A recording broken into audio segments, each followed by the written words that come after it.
Ada dua perbedaan antara Lukas dan Matius, versi Lukas dan versi Matius tentang doa Bapa Kami.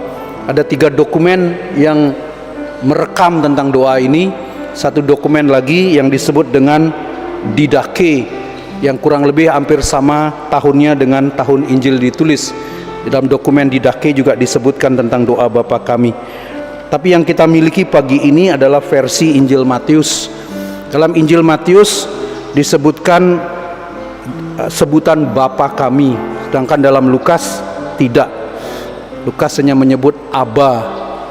Aba itu kalau diterjemahkan kurang pas sebetulnya, kalau disebut Daddy, Papa, begitu kayaknya kurang pas, karena dalam kata Aba itu terkandung juga rasa hormat. Bukan hanya hubungan kedekatan anak dengan bapak, tapi juga ada rasa hormat, rasa segan. Aba dipakai. Nah, Matius menggunakan kata Bapa Kami. Rupanya ini digunakan sebagai doa komunitas. Itu perbedaan yang pertama. Perbedaan yang kedua, saya kira yang menjadi sentral dalam Injil Lukas tidak dicantumkan, tapi dalam Injil Matius disebutkan di sini, jadilah kehendakmu di bumi seperti di surga. Hanya Injil Matius yang mencantumkan ini. Karena apa? Saya kira karena Matius konsisten dengan teologinya bahwa kehendak Allah itu begitu penting. Bukan orang yang berseru Tuhan Tuhan akan diselamatkan, tetapi orang yang melakukan kehendak Allah. Itu dalam khotbah di bukit. Ini saya kira yang paling sentral dalam doa Bapa Kami. Jadilah kehendakmu. Itulah doa Yesus di Getsemani. Bapa, biarlah piala ini lalu daripadaku, tetapi bukan kehendakku, kehendakmulah yang terjadi. Jadi hidup kita itu untuk mencari kehendak Allah. Ada sebuah ajaran atau aliran teologi yang disebut dengan deisme. Deisme itu sesudah Allah menciptakan, dia tidak ada urusannya lagi dengan dunia.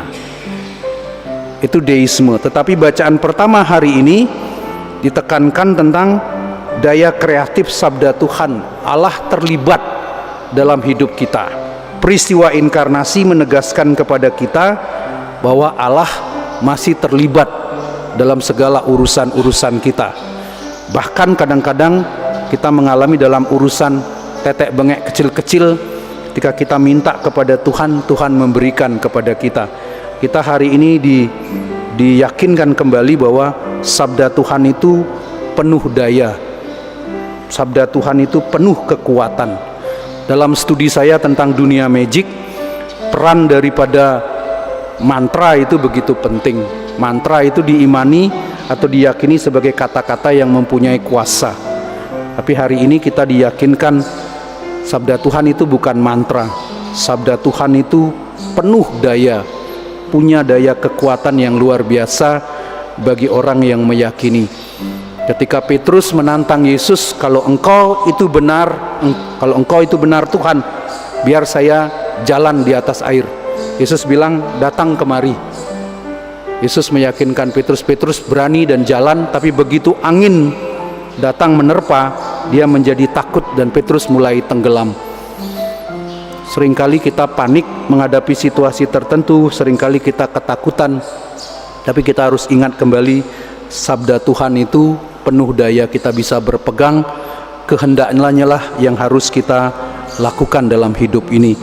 Mari kita persembahkan hidup kita.